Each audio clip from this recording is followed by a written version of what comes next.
dear listener, to Dream Carriage, your quiet companion at the close of the day. Here you are safe. Here you are invited to set down the weight of the hours behind you and to rest in words that move slowly, gently, like a train gliding through the night. I'm honored to be your guide this evening. Thank you for choosing to spend this time with the Dream Carriage, for allowing yourself this nightly ritual of calm. Each story waits for you here, steady as lamplight, familiar as a well-worn path, always ready to carry you into peace. Together, we will step into a world shaped not by urgency, but by stillness, a world where sounds soften, light deepens, and every detail is meant to ease your breath and quiet your mind. So, settle in, let the day fall away, and allow tonight's journey on Dream Carriage to open gently before you, leading you toward rest, and finally, toward sleep. It was an evening many years ago, before humans started counting the years as they do now. But they knew Samhain, the night when the season of plenty ended and winter truly began. The land was cool and still, as if holding its breath in expectation. Hidden on the peak of Ben Nevis, the tallest mountain in what would one day be called the British Isles, a stone formation was painted with the final light of the setting sun. Ben Nevis stood above the Grampian Mountains, snow-capped for most of the year and fiercely watching over the highlands. The fiery orange glow of sunset cast a combination of light and shadow that could make a watcher believe the stone was the face of an ancient woman, lined with the cares of the world, but peacefully asleep. As the last sliver of the sun dipped below the horizon, the stone woman opened her eye. The afterglow sky revealed the giantess moving her long fingers and wiggling her huge toes.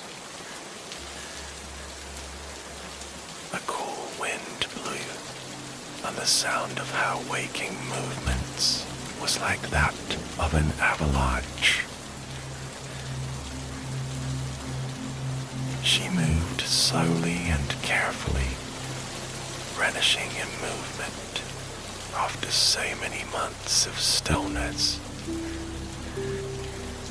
Her skin, just minutes ago rock, was now a deep sapphire blue.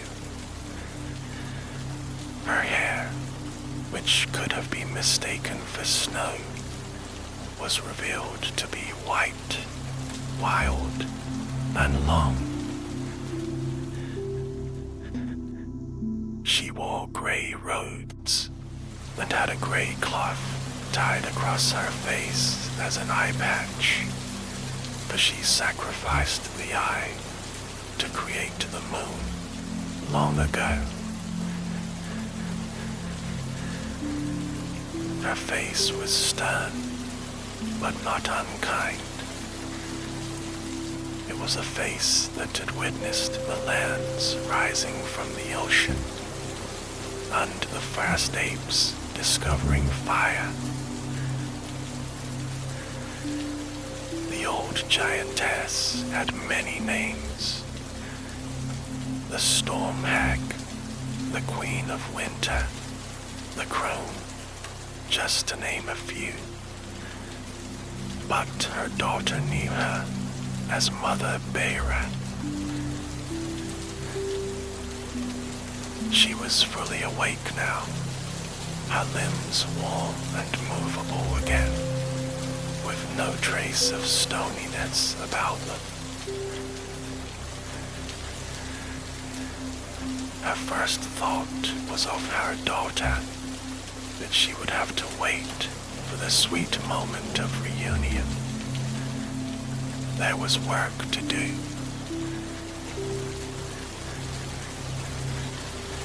Mayra collected her tools from a hidden crag in the mountain. She first pulled out her staff, made from a gigantic Scots pine.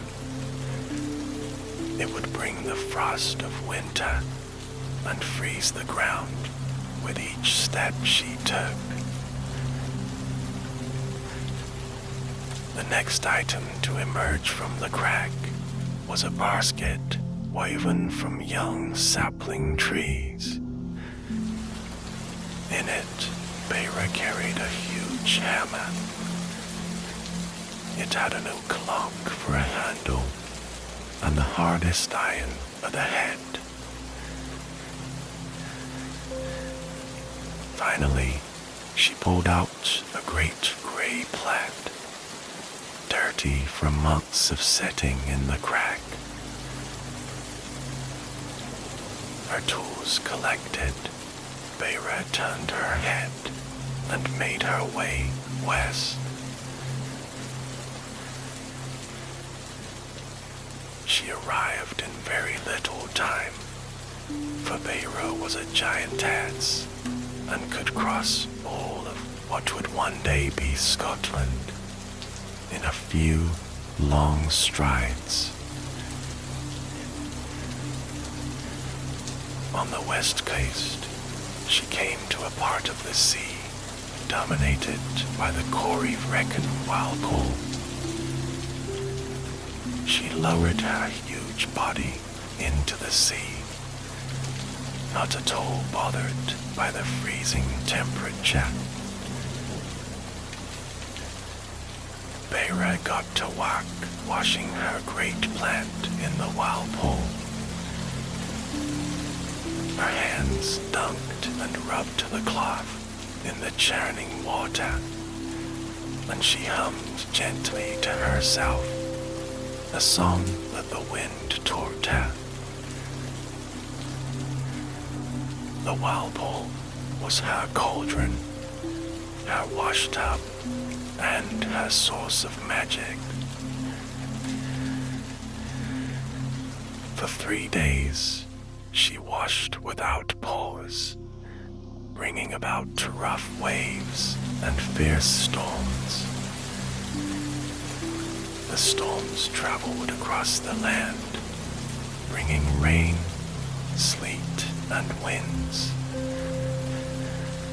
The animals and men knew that this was their first sign that winter had truly arrived. Hibernating animals found their dens, and humans prepared their fields for frost. At the end of the 3rd day, Mayra finally took her plant from the whirlpool, having cleaned it again to the purest white. She shook it out to its full size and draped it lovingly across the land. As she did so, it became a blanket of pure snow that covered all.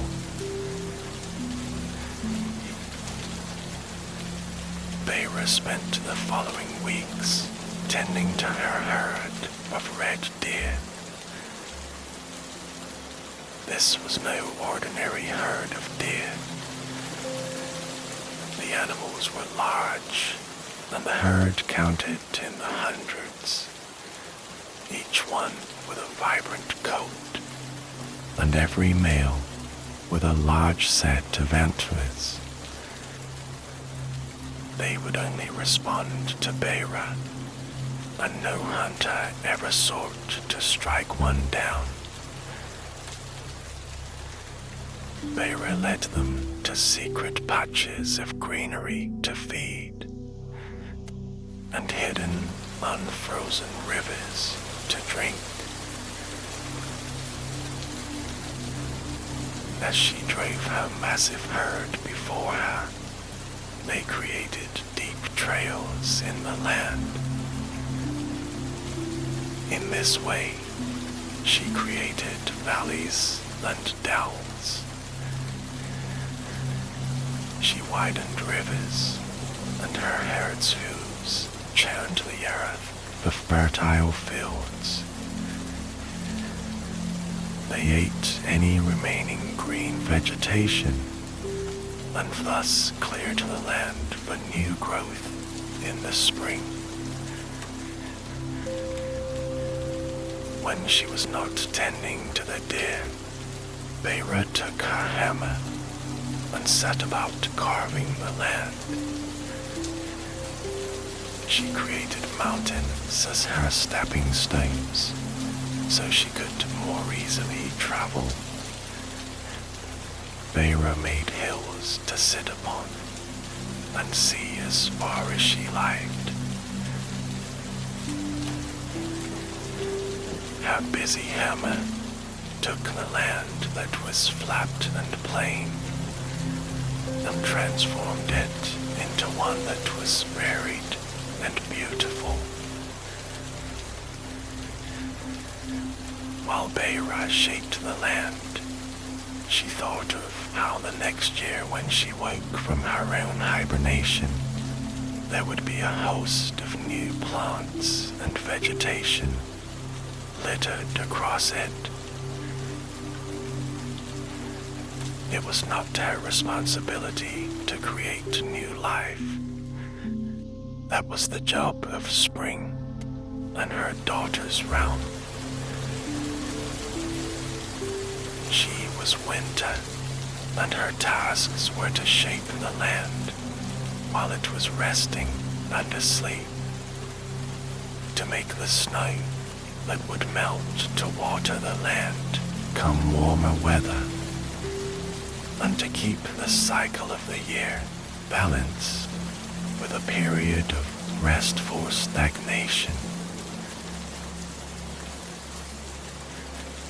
But this carving and herding was not easy work. Beira was a very old woman, and she needed rest. One day, she was minding a new well she created near Hollow Mountain. It was deep into winter, and she had been laboring tirelessly for months. She spied the large impression in the mountain that gave it its name, and thought that it looked like the perfect spot for her to sit and rest while she waited for the well to fill. The crisp winter sun warmed her azure face, and her huge eyelid began to droop. In a few minutes, the mountain was shaking with the sound of her snores. All the while, the water in the well climbed and climbed. It overflowed and ran to a valley below the mountain. The valley was filled with water by the time Beira awoke and stopped the flowing water. In an attempt to drain some of the water, Beira carved a river from the newly formed loch to the ocean. She told some salmon about the beauty of her new loch and Hollow Mountain, convincing them to swim up the river and view her handiwork, which they continued to do every year. Before she knew it, winter was more than halfway finished. The morning of Imbolc, the last holiday of winter, was close at hand. Beira needed to decide what kind of weather she wanted that morning. It was her last day to collect firewood for the end of winter. If she wanted a long winter, she would need a bright, sunny day so she could see well and collect a mountain of firewood. If she wanted a short winter, she would bring forth clouds and rain and only collect a little firewood. Beira considered her options. Every year, she had this debate with herself. She loved winter, the crisp flavor of the air, the serene silence of the land, the otherworldly beauty of snow. Some years, this love of winter won out, and she brought forth the sun to collect a forest worth of firewood. On the other hand, she was very tired and very old. Her ancient bones, made from the roots of mountains, begged her for rest. She thought longingly of her throne on Ben Nevis and the long sleep she had there. The swift end of winter also brought forth the first day of spring, the day she looked forward to every year. Beira made up her mind. She brought one blue hand to the sky and made huge circles in the air. From the circle bloomed heavy white and gray clouds. They were fluffy and thick, like the softest fleece.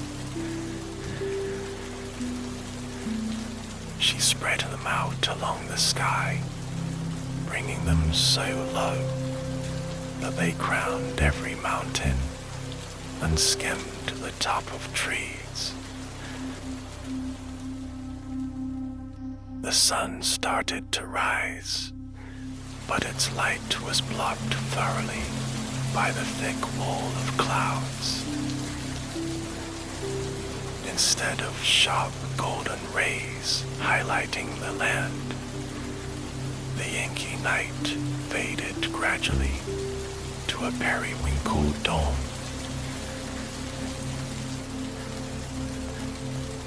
As the morning faded into day, Beira brought the rains from her shadowy clouds. It started as a sprinkling, a light mist in the morning that cast the world in a hazy cloak.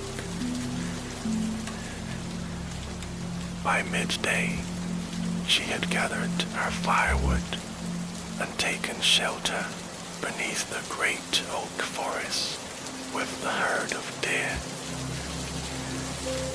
She reached into the clouds and opened the faucet of her magic.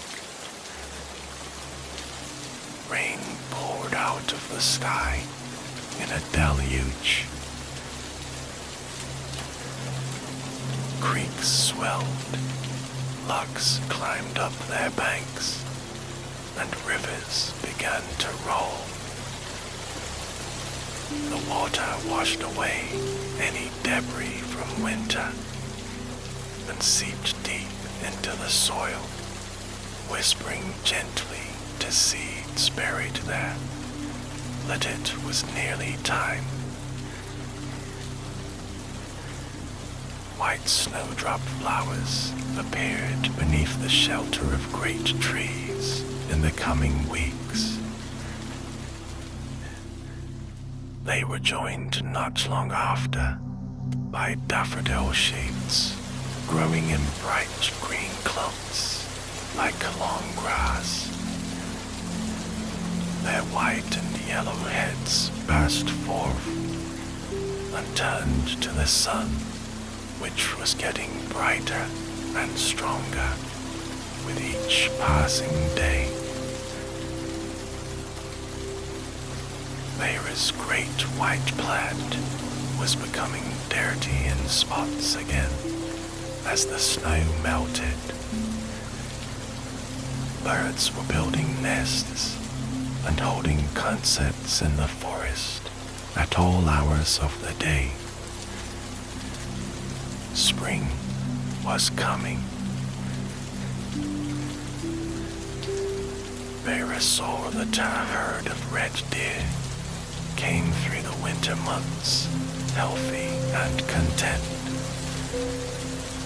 She would release them for the summer, allowing them to grow fat in the green grasslands and bear yet more fawns before the weather turned cold again.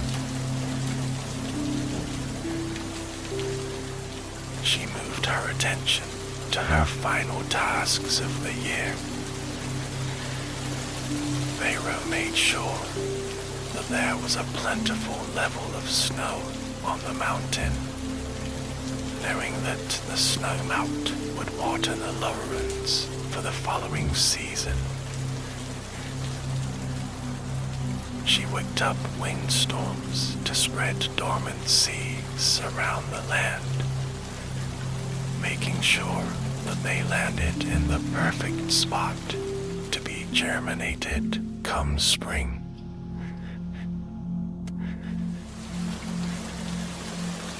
Finally, Beltane dawn arrived, swift and sweet. Beltane was the first day of spring, the day when Bera must relinquish her grasp upon the wild and return to her 6-month sleep. It announced the beginning of warmth, growth, and plenty in the wild. Despite these facts, it was also her favorite day of the year, because it was the one day she spent in the company of her daughter, the goddess of spring. As the purple night gave way to lavender day, Vera prepared herself for the meeting. She tamed her wild, windswept hair, straightened her stone-gray robes, and allowed a joyful smile to break over her face. As the sun raised its sleepy head over the horizon in the east, so did Brickyard in a secret meadow of grasses. Her golden red hair draped across her face as she yawned, and wildflowers burst into bloom at her waking. Her eyes were startlingly green, and a host of freckles danced across her face. Brickyard's hair was the color of spun copper, but nearly as wild as her mother's. All through it run flowers and vines.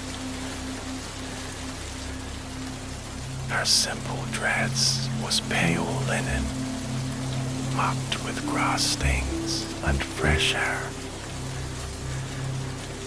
She stretched and looked around to find her mother watching her from a nearby hill. Brickhead's face split into a joyful grin. Where her mother was ancient, Brickhead was perpetually youthful. She ran and skipped across the field and flung herself into Beira's waiting arms. The cold, harsh face of the Queen of Winter seemed to melt into one of softness and love in the presence of Spring herself. They rose hand in hand and made their way across the land. The sun, fully up, shone with a brightness that was only eclipsed by the happiness of mother and daughter. Through the low grasslands they walked. During winter, every step that Beira took with her great staff froze the ground and spread frost underfoot. Now, every steplet Brickhead took brought forth a bloom of flowers, grass, and soft moss. She held her mother's arm, so that Beira would not need to use her staff. The grasslands went from being barren ground with a few brown stalks to being crowded with grasses, wildflowers, and shrubbery. A host of pollinators, drawn by their new growth, buzzed and chirped happily in the wake of the walking pair. Brickhead paused for a moment and picked up a tiny dormouse, which cleaned itself contentedly in her hand. She gave the little creature to her mother and smiled as Beira watched the dormouse scurry across her huge blue hand. They continued on from the grasslands to the forest. Beira spent all winter in the company of evergreen pines and firs. With the entrance of Brickhead into the forest, the leafless oaks, birches, and willows sprouted new green leaves. Brickhead admired the way Beira and her herd of deer had stripped back the forest over the winter, leaving enough room for her to encourage new growth. Nettles, ferns, and duckweeds raced for the best spots on the forest floor. The soft carpet of fallen pine needles and moss provided a comforting floor for their trek. Birds twittered from every branch, singing the full performance that they had been merely practicing when Beira walked these woods alone. Beira and Brickhead picked early wild strawberries and carried them in Beira's basket. They enjoyed the first sweet and sour bursts of flavor under the boughs of the sun-dappled forest.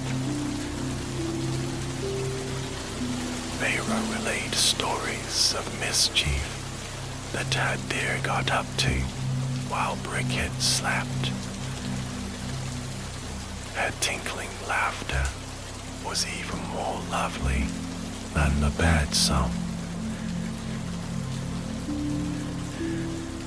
They continued their journey to the big lochs of the Highlands. Brigid admired the new loch Beira had made that year in the shadow of Hollow Mountain. Brigid blessed the new source of fresh water with a host of fish, frogs, insects, and water bats. Large rue deer came down the opposite shore to drink its clear water. The sun was very high now, shining down on the full majesty of Hollow Mountain. Brigid's lovely laughter burst forth again when she heard just how the luck came to be. She lovingly chided her mother for working too hard. Long past were the days when Beira chased her small daughter across the newly formed land and did the telling off. Now Beira smiled at her daughter's tongue and promised to take a very long rest.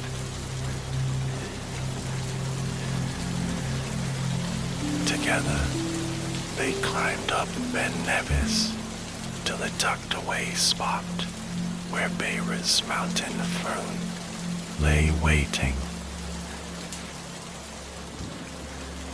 Brigid helped her mother into her seat and placed her tools back into the crag on the mountainside.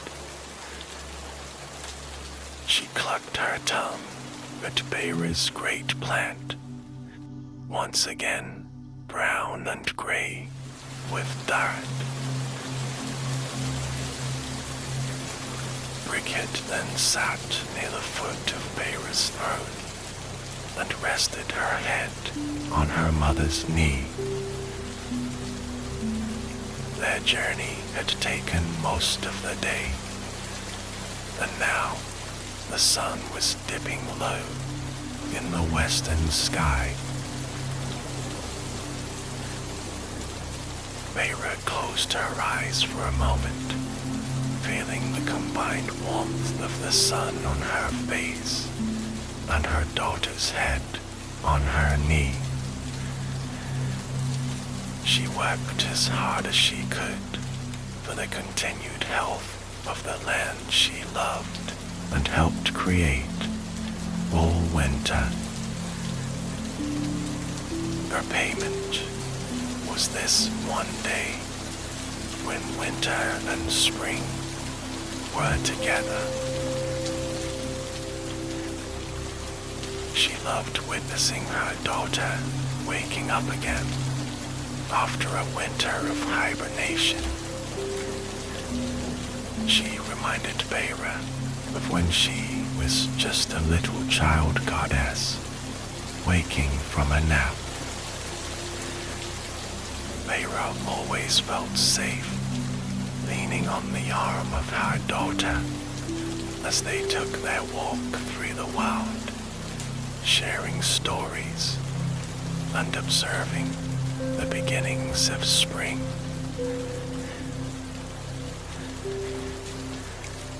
Finally, after all her hard work, it was time for Beira to rest. The sun touched the horizon, shooting out rays of orange, pink, and gold across the cloudless sky. Deep purples and blues were invading from the east, and Beira felt her eyelid begin to droop. as she succumbed to her annual rest. She felt Brickhead lay a sweet kiss on her cheek and whisper a wish of good dreams. Feyre drifted into slumber, waiting to wake again when summer closed. Brickhead watched as the sun slipped below the horizon, and her mother turned once again into stone.